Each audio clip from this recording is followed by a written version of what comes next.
Yeah, we're live. Let me see what that does. Dashboard, no. No. I was trying to see if I could put.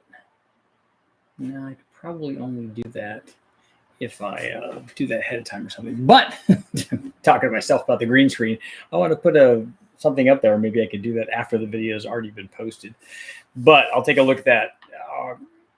Today we got a couple of things to talk about. One is I was invited by somebody because they want to get some heated discussion going about, hey, what's better, high compression and low boost or low compression and high boost? I know there's symmetry there of the high and low thing that they want to get together and talk about. So we're going to talk a little bit about not specifically what my opinion is of those things, because we'll find out is it's very difficult to have an opinion about that, at least an educated one. But more aptly, why I wouldn't want to get involved in like people arguing back and forth, because that's not my thing.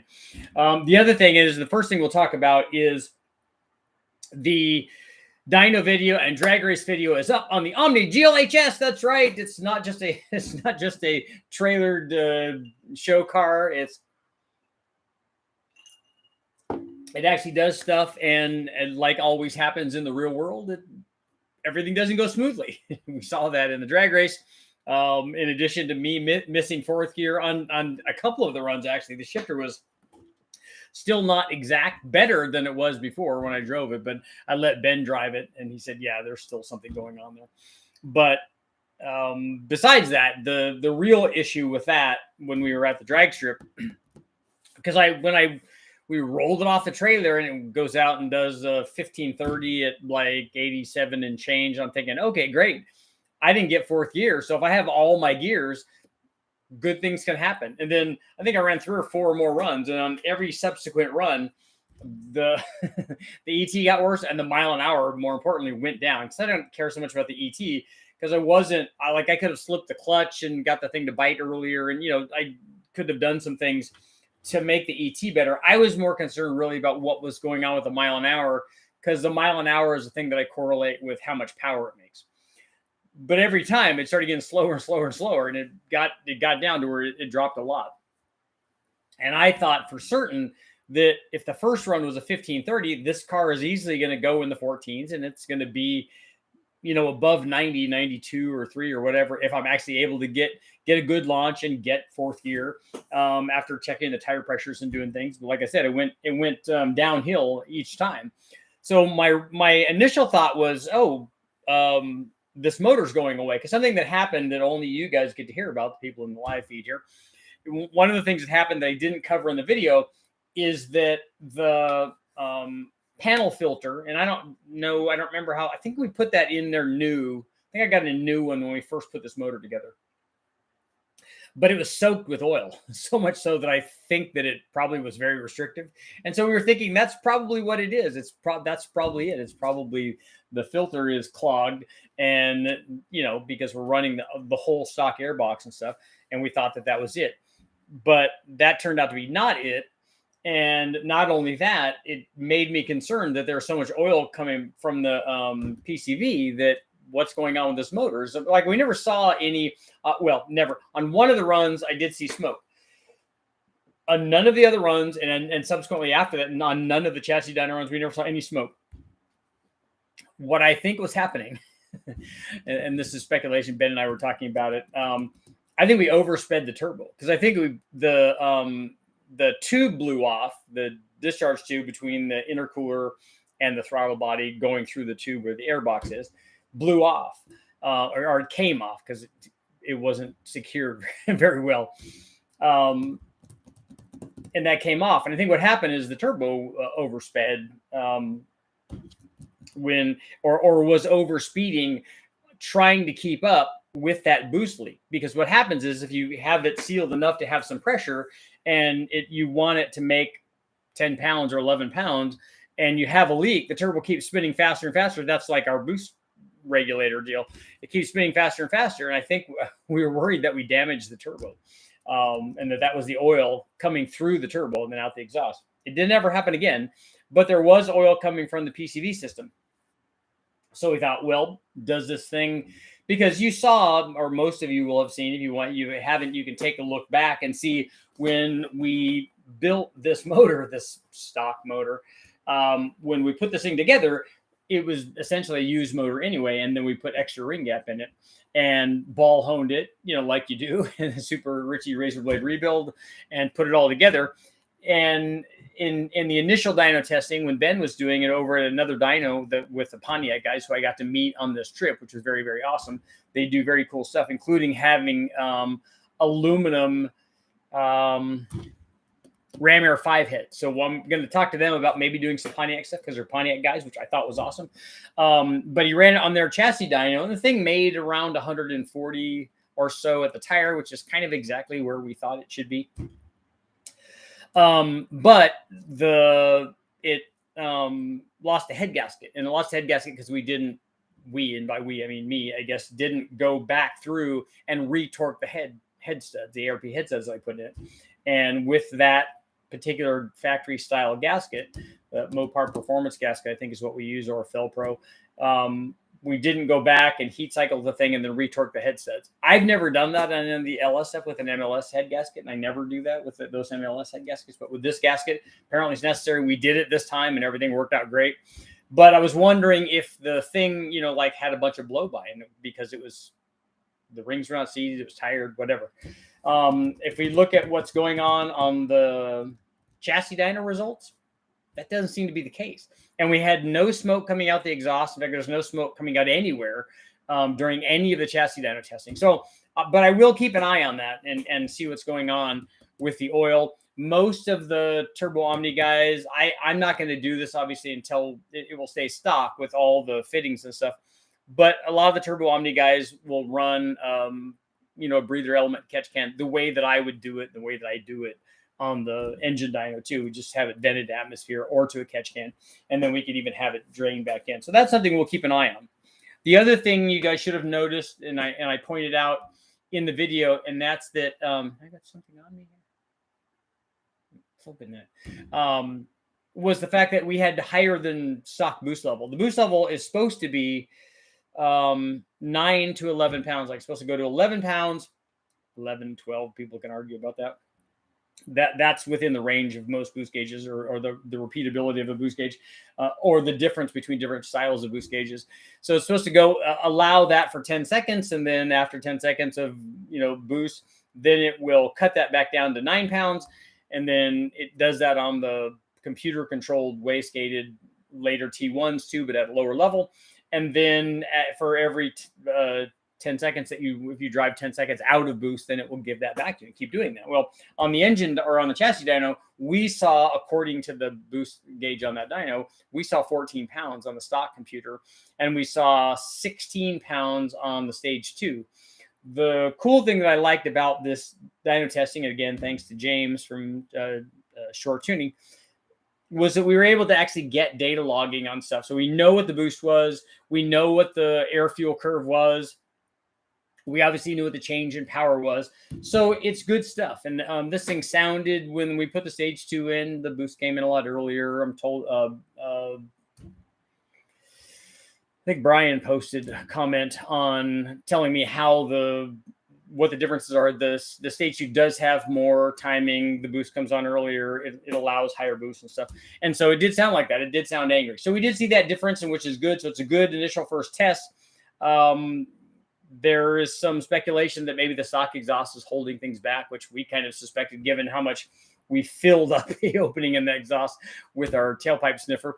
So that's all possibility. And we'll be able to see that once I do the testing and just put an open exhaust on, and we'll see how things go. Normally what happens when we open the exhaust on a turbo motor, it loves it. So it's way more responsive. The boost is way more responsive, and then makes more power. And what I want to do is, but I want to get this thing, fix whatever issue we have, wastegate tensions too tight, or the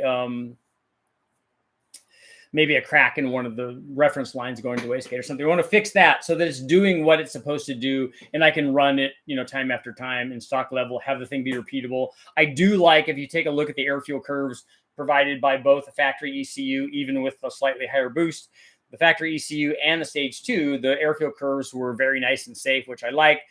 I would like to see what the timing actually is. Like, I'd like to data log that or view it or something, and so we know exactly what it is. Somebody had sent me some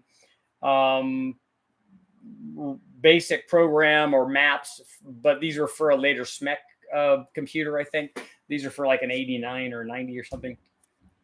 And I don't think that those tell me what the actual timing is on this early T2, because it's completely different logic module and power module. So I'd like to see what the timing is, so I know.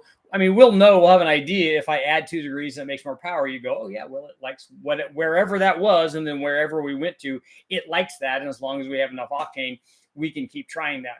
But those are some things that are coming up. So that was fun, getting to run things down the drag strip, which was cool. And then for me, even more importantly, being able to do measured data logging and dyno testing on the chassis dyno with James, and Brian Tooley was there also. So that was very cool. But just like always, what it makes me want to do once I do some of that is I'm like, okay, now we got to drop the exhaust. Now we got to put in a Super Richie cone filter deal or whatever. Now we have lots more things that we can test. Now that the thing seems to be running the way that it does. And then I took it out and ran it after I got it off of the chassis dyno. I took it out on the street and drove it with the boost leak sealed, and it definitely seem like it made more power that way than it did when I was driving it on the track.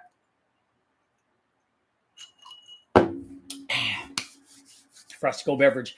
So I'm excited about that. So, but now we can get to our, and let's get to our. We got to have a poll, right?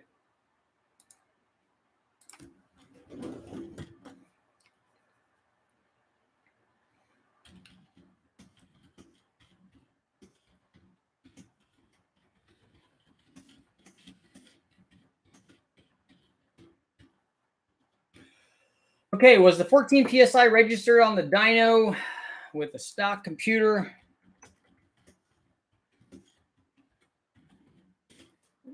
Was that reading accurate? So you're asking yourself, not so much does the factory want to do that. We know that it doesn't, but was the reading on the dyno accurate? I'd say, given how many turbo things James runs, I'd say the reading is accurate and what we're getting it is, but let's see what you guys have to say. Okay, so and the other thing I want to talk about, at least tonight for a little bit, is the question that was posed to me was, okay, Richard, which one of these things, and this is the way that it was posed to me, which one of these things works better? Which one of these is better?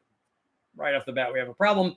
High compression and low boost, or high boost and low compression? So I said, well, boost is always worth more power than compression is. Compression adds about 3 to 4% per one full point of compression. I mean, compression is worth 3 to 4% gain in NA power for 1 full point of compression.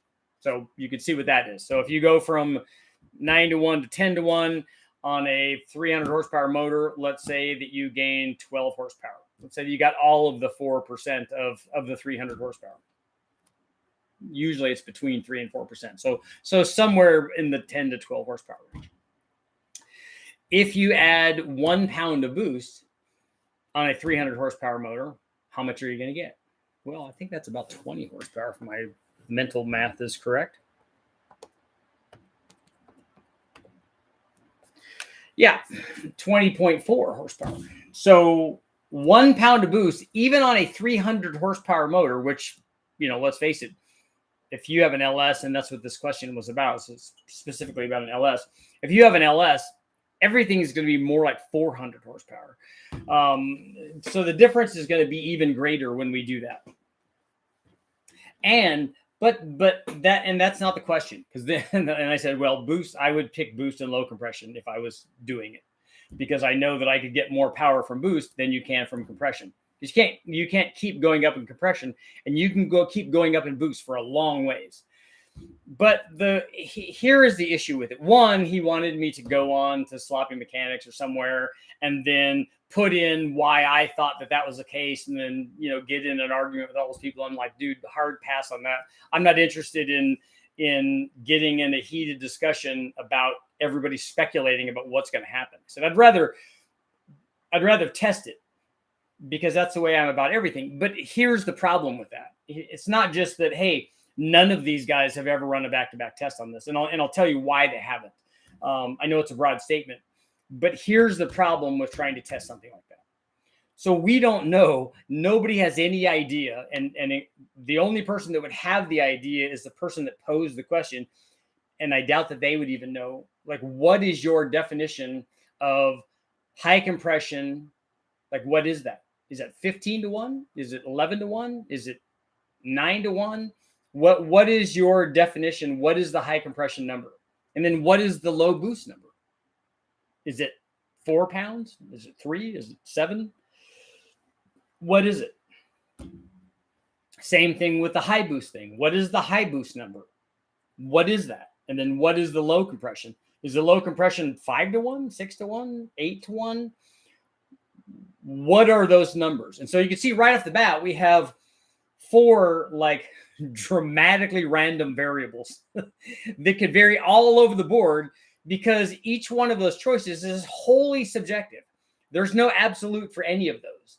So how can you have a discussion when guys are saying high or low? It's like saying, hey, this long runner intake manifold wants to make power at lower engine speeds. An accurate statement, to be sure, but the long runner fast manifold wants to make power at a lower engine speed than a short runner one does. But by the long runner, what length is that? Is it 10 inches? Is it 18 inches? Is it somewhere in between? One for me, one just being longer than the other.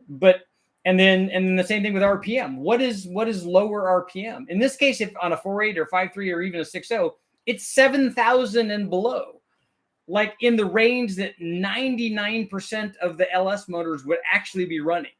So you think about it, all the stock, there's way more stock ones than there are aftermarket ones, like 10 or 100-fold.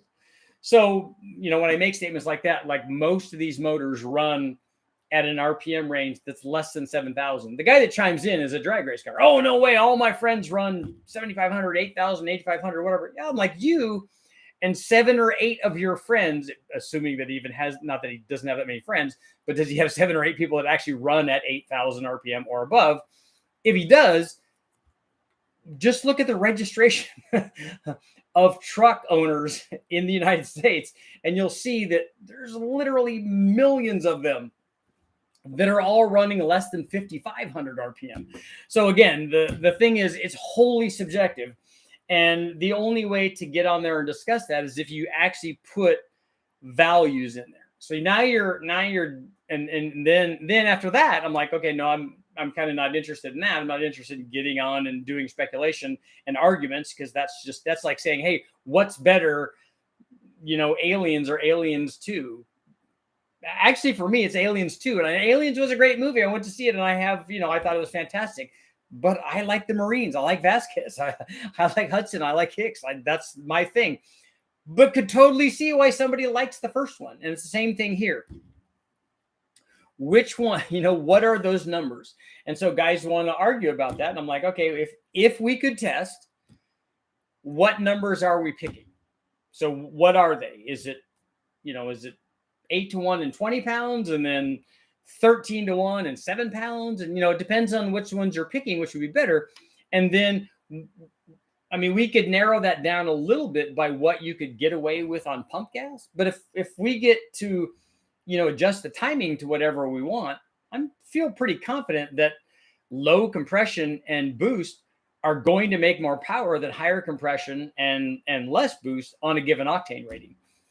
But having not tested exactly that, we might find something else out. And also the other problem, let's say that we hone in on an exact numbers for all of those variables, and everybody agrees on it, and they go, okay, well, now we need to find out which one works best. Okay, what's best? Is it the highest peak power, the highest peak torque, the highest average power production, the best drivability, the best boost response? What are all of these things, like we talked about with camshafts? What are the best things? What does the phrase best mean? Is it, is it just power? And then enable to, let's say that we picked power and torque or average power or something, and then to be able to do that, the only way to find out that we got to the limit of each one of those things is we got to have knock sensors, right? We got to have knock counts. Okay, we got to knock counts on, 12-to-1 compression and 4 pounds of boost. Okay, and then we got to the detonation threshold on 8-to-1 and 16 pounds of boost. But we only ran 10 degrees of timing. So again, you have other things that are going to affect that. But I suspect, my opinion would be just like all the other people's opinions out there, although mine's backed up by lots and lots of data. I would think that the low compression and boost would ultimately make more power. And here's the other reason I think that is because if you're again where they're going on high compression, if you're going with high compression and you have to put a dome piston in it, I think that's going to kill you in terms of the detonation threshold. Now, do we get to soften the chambers? Do we get, what other things do we get to do? Do we get to choose different camshafts for them, or changing, dynamic compression, and then where peak torque is going to occur, and the intake manifold, so that we run it at 8,000 and it makes peak torque at 7,000. So we're not in a danger zone for detonation nearly as much, because we're not making nearly as much. We have goes up, and we just have a nice flat torque curve that just carries out to infinity like a VTEC motor. There's lots of things to discuss there that I'm sure everyone's going to have lots and lots of opinion about, but very little in the way of facts, again, which is why I don't like joining in on some of these things and having people, because it ultimately becomes like an ego thing for people, because they have their ego attached to whatever their opinion is. And I don't have that.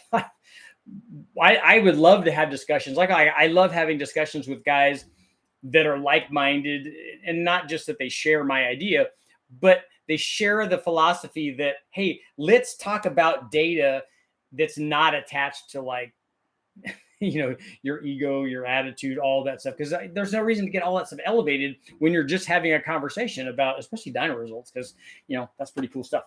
Okay, let's see what you guys got going on.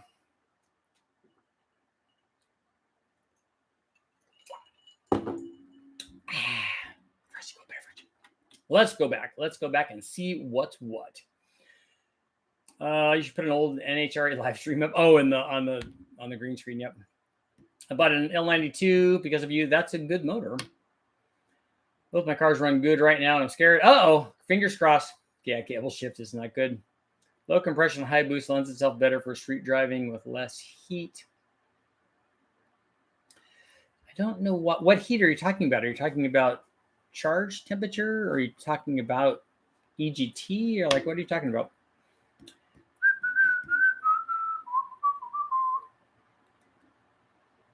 LQ9, LQ4 dyno tests. Blue collar, what's up? Painless dent removal. Thanks for all your help. I bought all my upgrades based on your dynos. My truck, 2002, the best year, obviously. Step side LQ9. Oh, you got the big motor, 4L80, 410 gear. Get back to work, man. Came for the Dodge too. Uggas and Duggas. Yep. It's a cool motor. I had some people ask me, well, I didn't know that you were even into these. I'm like, yeah, I've liked these forever. Possible modded computer. Yeah, they can. There are things that you can do to make the computer programmable. We talked to a gentleman at STAC 32 that has that, and you can even upgrade to the later factory ECU and have more programming speed and more availability. Richard, I'm 100 miles from shore tuning. Going to try and make an appointment just to see what my T2 swapped 85 GLHT is making. Cool. Did you do a bunch of mods too? I think you did, right? I see Melling just introduced 14 new parts for LS camshafts. Doesn't look like anything earth-shattering, but some decent specs nonetheless. Haven't seen any pricing yet. I mean, they know how to make cams. They've been doing it a long time. And all of the ones, I just tested a couple of their, Melling. No, I just tested, who does? Elgin.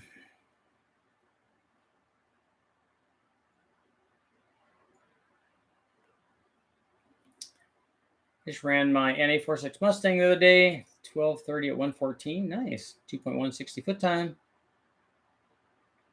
Nice. It must be a fairly heavily modified NA 4.6. Exhaust really woke up my 2.5 turbo 89 LeBaron. Night and day, my geared buddies were even impressed how much of a difference it made. It did sound like on the dyno, whoosh, like it was not happy with the current exhaust system.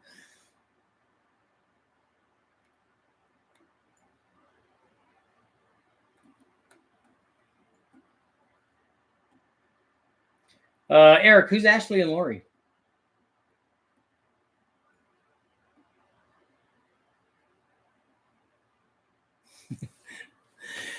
His name is James, so he has to be right. Exhaust woke up the 2.T turbo Starions too. Yeah, every turbo thing that I've ever done an exhaust upgrade on has worked pretty well. Are you familiar with methanol alcohol to use in Brazil? I'm familiar with methanol. I haven't run any tests on it, but I plan to.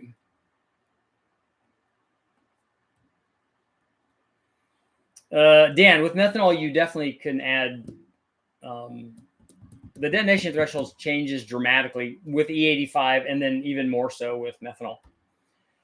Can't wait till you throw a manual boost controller on the Omni and boosts come in hard and early and carries out through the 2.2 revs.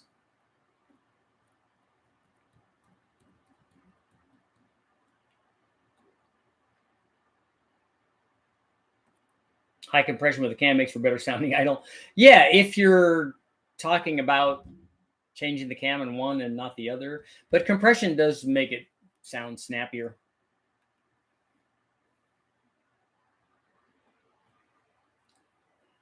I would look for an intentional boost leak drilled in the reference hose.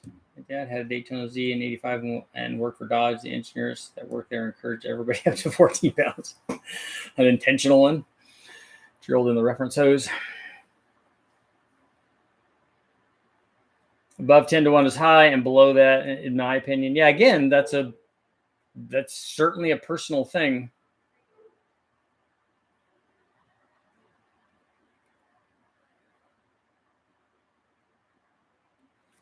How much boost will an LS hold without O-rings? I haven't put O-rings in any of my LS motors, and we've done 1,500 horsepower stock bottom ends.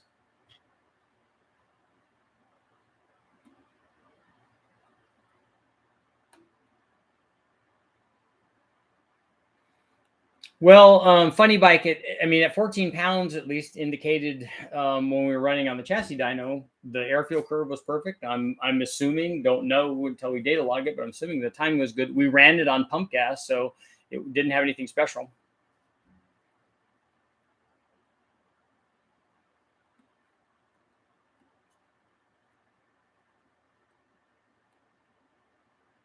I would say on pump gas, high compression booster for an LS would be 10.5 to 12 to 1, and low compression would be 8.5 to 10 to 1. Aliens 2 is definitely better. Variable timing changes everything with compression. Our wideband knock sensor will take care of everything. Your wideband knock sensor?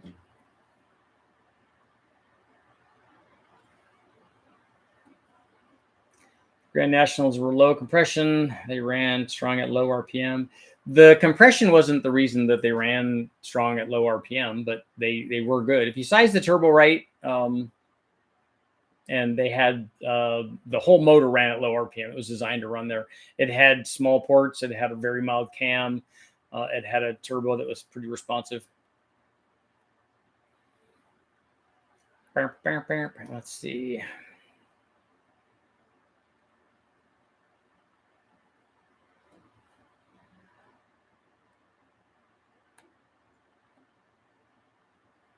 I really like twin turbos on Space Marines, twin 460 power ground transport. Maybe we're the aliens. That's true.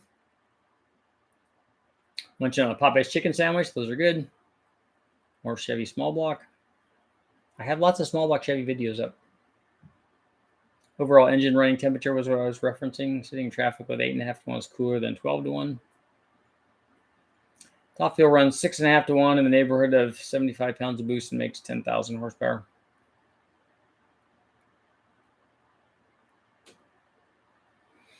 I think that the part of the reason that a top fuel runs such low compression is not because they run lots of boost pressure. I think that they want the volume in there so that they can add more nitromethane. GT35 with T4 hot side on a Crown Vic, good combo for 12 pounds and quick spool where I run into hot side back pressure issues. Yes, on a GT35 you will.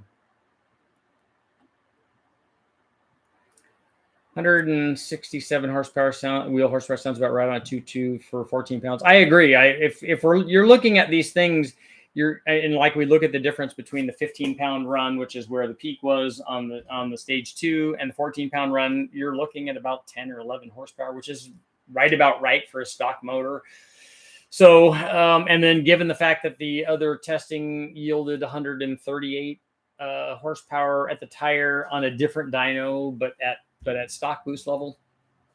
So I think that's right about where we should be. It's an 88 roller cam motor, full 2.5 inch exhaust, high flow cat, factory cold air, roll drive performance stage 3, 15-pound calibration. I control the boost with the Granger valve, and boost comes in quick. Okay. That should make a lot of power then. How much duration is possible on a 5.3 with 600 lift without having to cut distance? Okay, the lift is irrelevant, really. And then the duration will depend on other things, how much you can get away with, but somewhere in the mid 230s.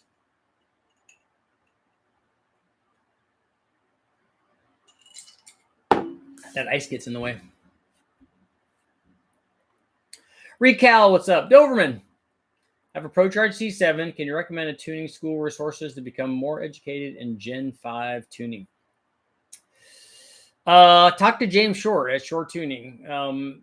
He probably can tune that, I would imagine, unless you're wanting to do that yourself. But there should be some. What are you wanting to tune it with?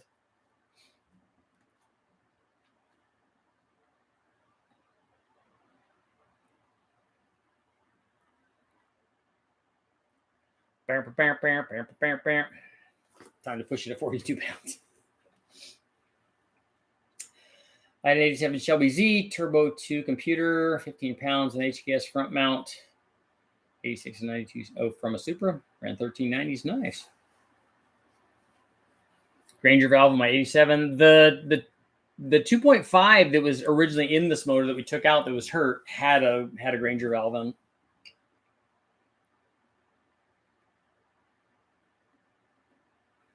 How's our poll doing? 73% are saying yes. Was it accurate? I tend to agree. So put her in charge.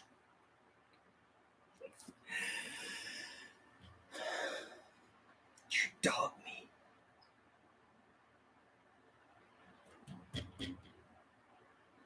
I say we grease this RSFOB right here, right now. I'm liking it.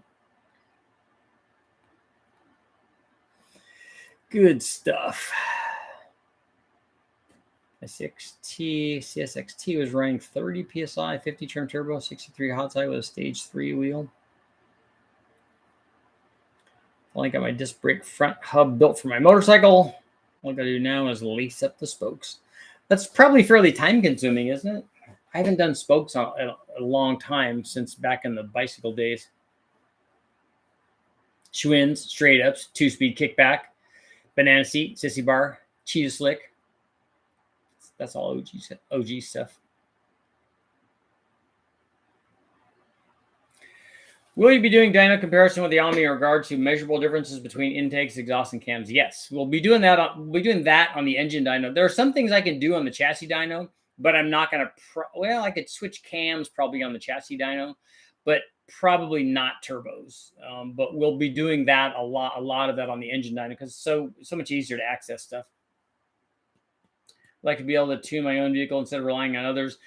Learning to tune is not something I would do on a Gen 5 motor. I mean, you can, but because you've added the variable cam timing and direct injection in there, on a Gen 5 motor. So it's a lot more difficult, problematic, technical than it is just learning to do a Gen 3 or 4 LS. Have you ever run one of the 91 and 92 Nissan NX? They were impressive back in the day. We ran an NX 2000, I think, as a road race car, and I loved it. It was great. Anyone check out David Visor's goodies for sale? I haven't. Does David have cool stuff?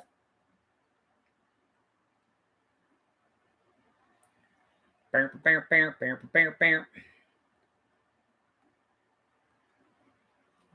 scrolling back. I'm scrolling. Trying to find someone's comment. I'm still scrolling, not seeing nothing.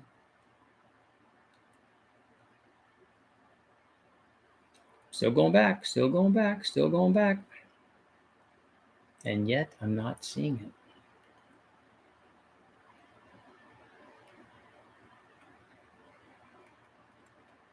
Okay, Ivan, I went back and tried to look at what you were talking about. Maybe ask your question, because I don't see anything in here other than it saying aerospace guy, and I got no idea what that means. That's actually not a question. So if you have a question, you could go ahead and ask it.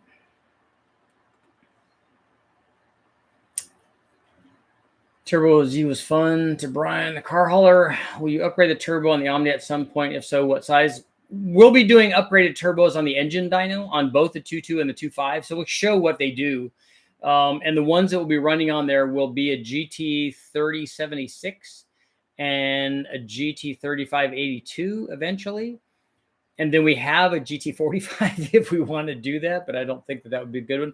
I think I have one other one that would be after a GT 3582, which should be good for, I don't know, 500 to 600. So I don't know that we'll get to go beyond that. Queensland, Australia's in the house. Timbuktu Landscape. I'm getting a Gen 2 Coyote ready, sleeved and built. Molly 10-1, Cali's Compstar rods. That's all sounds like good stuff. The Coyotes can make a lot of power. Not time consuming as you think. Truing up the center of the forks is what takes time. Okay.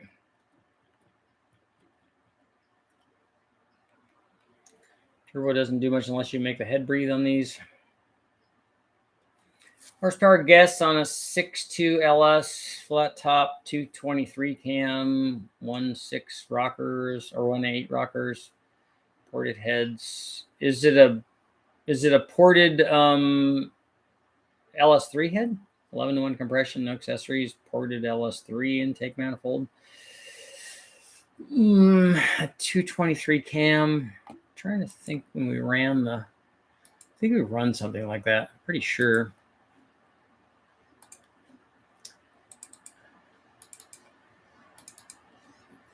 To look and see what cams I've run on the LS3.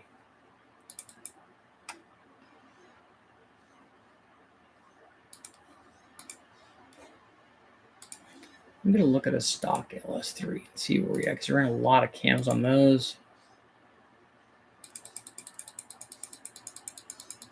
I think I did a bunch for Brian back in the day. LS3 cam test. Here's a 223 cam. Let's see. Yeah, I think I have a 223 cam here. It doesn't have ported heads on it, but so 547. I'm thinking 560 or 570 or something like that at the flywheel.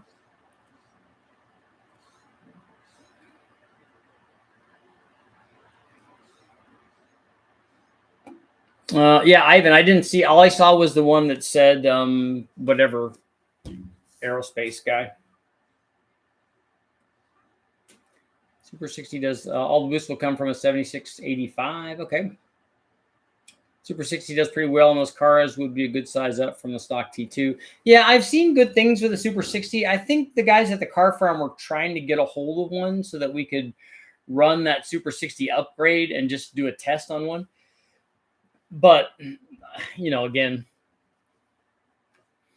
I would be more interested in, because we wouldn't be testing it for like boost response and those kinds of things in the engine dyno. I'd be more interested in see what's going on with the camshaft or the head or that kind of stuff.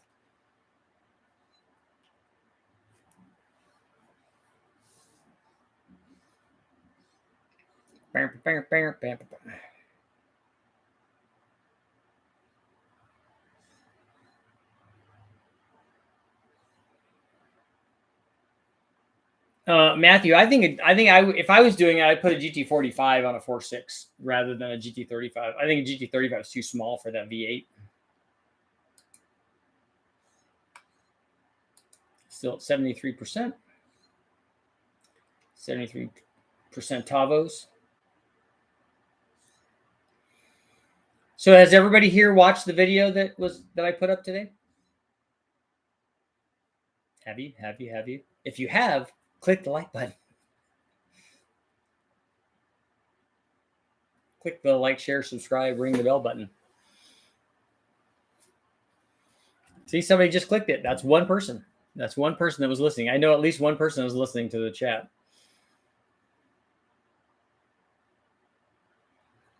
I'm excited about it was nice to be able to drive the car around. I mean, the alignment's way off. One of the sides has way too much negative camber. The passenger side has way too much negative camber in the front. But still, it was fun to be able to drive it around and run it on the chassis dyno and run it at the drag strip. And, you know, you always want to run it when it's more perfect.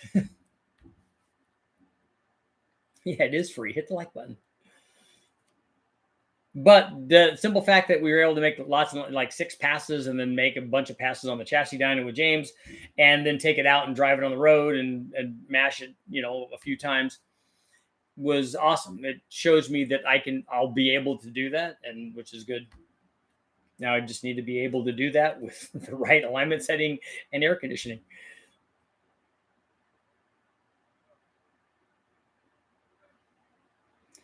Do yourself a favor and run unequal length axles. The GLHS is already set up for that. It's already good. Do alignment slow your quarter mile time? They can if you're scrubbing, and they definitely slow. Too much negative camber could stop or hurt the way the thing hooks up. Not that I was looking for stellar 60-foot times, which are in the 2.3 or 2.4 range, I think. I have to look. I have all my slips. I save them, you know, because you got to have them in your car. So, you know, when you're at the meet, you could show those off. Yeah. It's back in the day when I was running at the drag strip. Turbo Omnis. 74%. Yeah, we're all the way up to 58. Thumbs up. Lancer, what's up? Thank you very much. If you're doing good. Building an O2 2500, 427. Nice. AFR 245 is a good combination. 224, 230 on 114 is a good idea. And I try to keep it mid-range and still have bottom end. Yeah, that cam is, if anything, smaller than I would run on a 427. What intake manifold is on it? I think I would step up. And if you're going with a 224, 230, I think you should, on a 427, you might look at the hot rod cam from BTR or even the red hot cam on that 427. Christian, Richard, long time no see. A couple of updates. I recently picked up a Whipple 2.3 from my Trailblazer as a middle ground for power between the F1A 94. Sorry, it got me torqued to spec. There you go. It will be good. I mean, it will have good boost response. What's up with the green screen? The green screen I've had for years and have used it on and off for a while, sometimes just to hide what's behind me. But I've been employing the green screen. You can see at the beginning of the and as when I'm the floating head down on the dyno screen, I always have something up there that's related to what I'm talking about.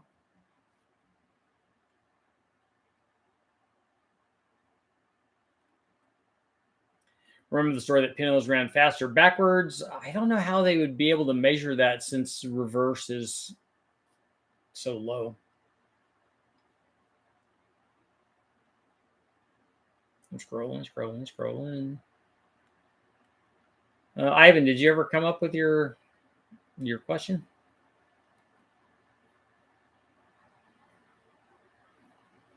A bit of toe out would also promote straight wheels on launch acceleration. Doesn't know the exact amount, but T-years we're talking about, yeah. I'd like to see what the we could watch that on the chassis dyno, and especially a single roller chassis dyno, like a Dyno or something. When you get in the throttle, when you lay into it, assuming that the rest of the car is level like it is when you launch,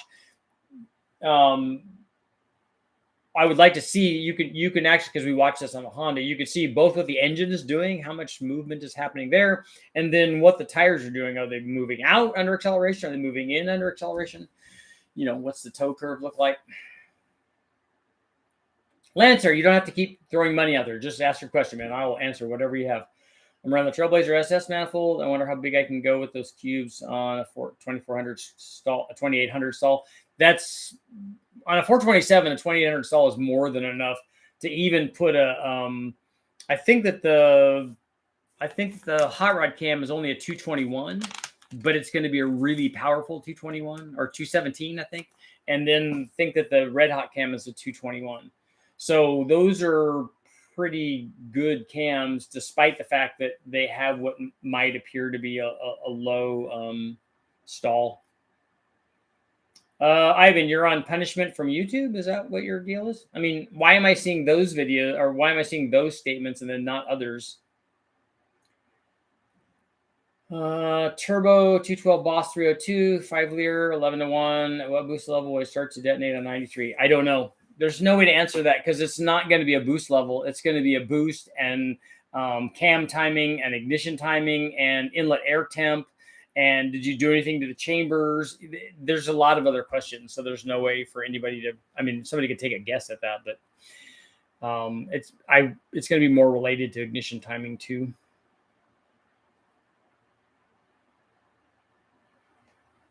And remember, if you're going to do anything, make sure that you get cold air to your turbo. Don't let the turbo breathe with an open in the engine compartment. You'll be able to dramatically improve the amount of boost and stuff that you can run on a given octane if you have cold air going to the turbo and not hot air. And then if you do that and then don't have an intercooler, not a good idea. I can't wait to run the little Omni on E85. Todd, what's going on, man?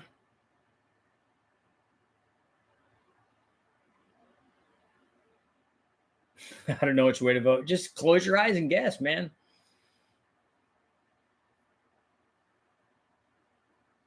Everybody say hi to Todd. Todd, I was just up in Sacramento yesterday for the 4th. Lisa's sister lives up there. In fact, I may be taking another trip up there. One of the viewers sent me a message and said that he has some Gen 2 LT1 stuff that I could use to make my DZ Gen 2 DZ302 stuff. So I might be able to get that. I know the answer is going to be, it depends. It always is. Would a small, say, 2-liter 4-cylinder making 400 horsepower, a 6-liter V8 making NA 400 use less fuel making 400 horsepower? I don't know what the fuel usage would be comparing those while they were making that power level, like at wide open throttle. A lot would come into that. Is the turbo 2-liter, is it a 4-valve motor? Does it have variable cam? What is the air fuel on them? Normally the air fuel on an NA motor is leaner than it is on a turbo motor. You'd have to look at a lot of stuff there.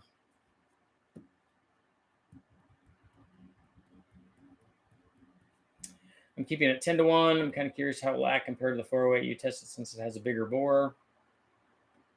Lancer. How did you get the bigger bore? Is it a sleeve block or something? Or is it an aftermarket block? Would it be best to be run through the grill to turbo for the cold air? You can do that. You can do it from the cowl. You can do it from the fender well. Anywhere that, a lot of times the turbo placement and what's going on in the rest of the engine compartment with everything else filling up all the available space. Sometimes that's going to dictate the only route that you have to get cold air. Because on a turbo, you have a lot going on. You have the inlet going into the turbo, hopefully cold air. You have the discharge going out of the compressor. You have exhaust going to the hot side, and then you have exhaust exiting the hot side. And the tube you have coming out of the compressor, usually, if it's a good idea, has to go to an intercooler and then back out from the intercooler into the throttle body. So there's a lot of plumbing going on there that takes up a lot of real estate. I bought a dart block. Okay, 4 and 25 by 4 inch. Yeah, that's good. That's the way to have it. It's a good combination. Good combo. Go ahead and close out our poll at 77 per 7. Oh, just stepped up to 78 right as I said it. 14 PSI on the dyno. Stock computer was it, or on the computer on the dyno, was it accurate? I tend to believe that it was 78%. And close my eyes and guess. Sounds like politics. It's not like there's a good answer. Have you done any testing on the Assault 330 big block Chevy heads? I have a set on a Ford JD1 going on my 64 C10. I'm not familiar with those. Who makes those? I've run lots of big block Chevy heads, so chances are I've tested something that would be like that. Lots of like 335s, Dart Pro ones, the airflow research stuff. I think that which surprised me, the old Edelbrock CNC XT heads were about that CC range, and those were actually really good. Those were I think in the tests that I did, I think that those were second to the AFRs, which are always good.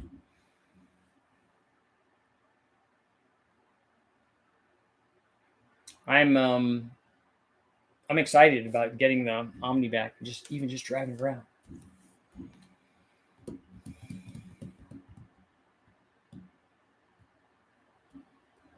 With 650 springs that came with my ACR heads, be all right with the 1.7 rocker since it's like 617 left.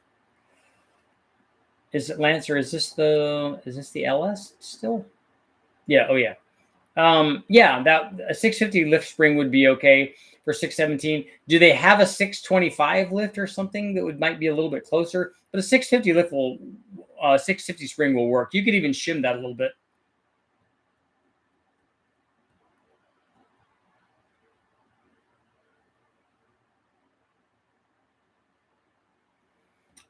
Roland, your 540, 11.4 to 1. I don't think it needs to be that high. E85 probably will be okay.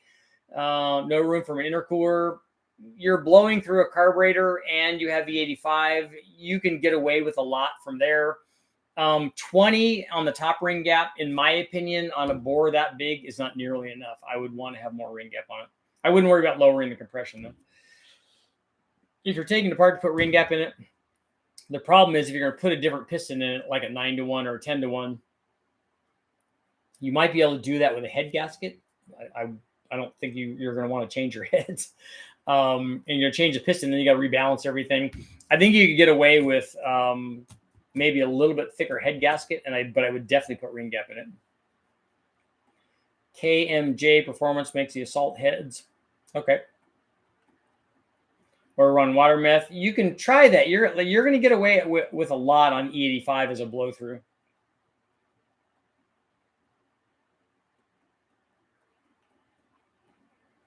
Does anybody have a good way to screen incoming air to avoid debris from track without hurting boost?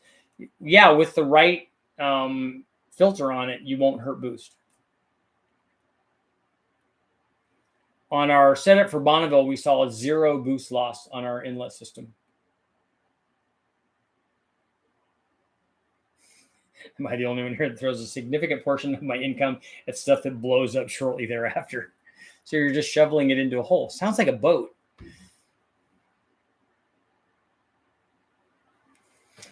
Sounds like some boatage. 2 more minutes. Barnes, what's up? Barnstormer, Barnage, Barnacle, Barnacle Bill. All the barns. Barn door. Say what's to build a max effort NA E85 408 416. How much compression can I run with perfect timing? I've heard 15 to 1. Yeah, again, those aren't the only two things. The E85 and the 15-1 aren't the only things to consider. You should look at other things too. Did you polish the pistons? Is it a really high, bad design dome? Did you soften the chamber? Is the piston coated? What is the camshaft? You know, what is the dynamic compression?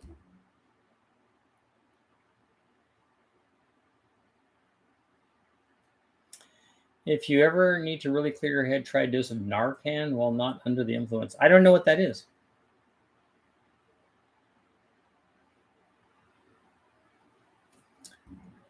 Oh no, I only get 140 characters. Yeah, it does. It does limit the response, right? Or even the question.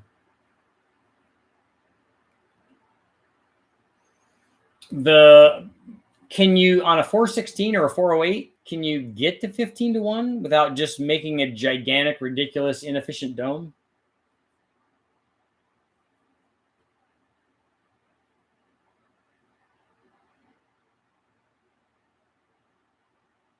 If you want to clear your head and you want to clear your head with an opioid, that's probably not a good idea.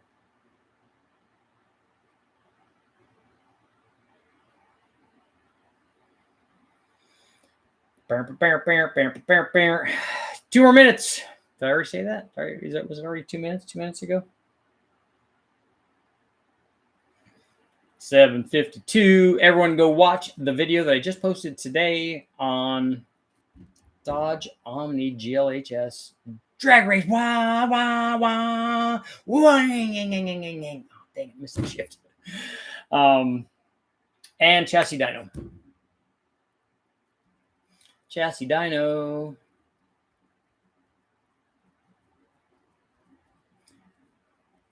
Sean, yes, you can run a turbo on your 215.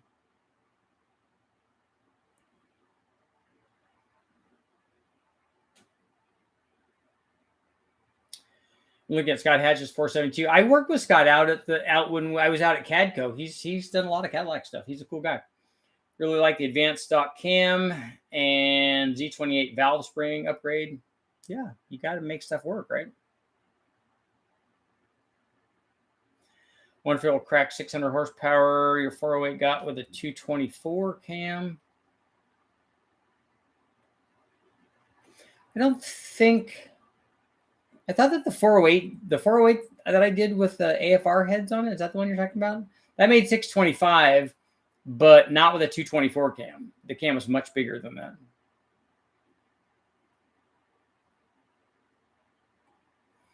In fact, it was 16 degrees bigger than that.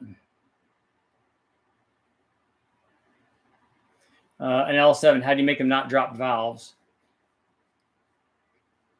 I think you have to do a valve change on them.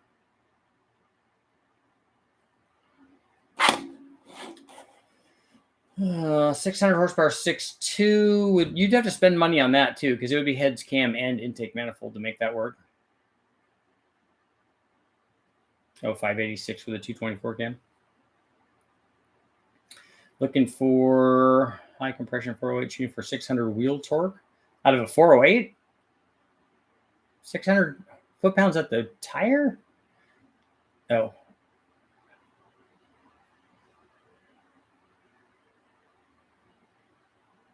Seems like a lot. That seems like a lot. And on that note, it is time to go. Thank you guys all for showing up. I will be back tomorrow. And I think tomorrow we're starting to do some of the intake testing that I did with the guys from Brian Tooley Racing. So that should be cool. I will see you guys all tomorrow.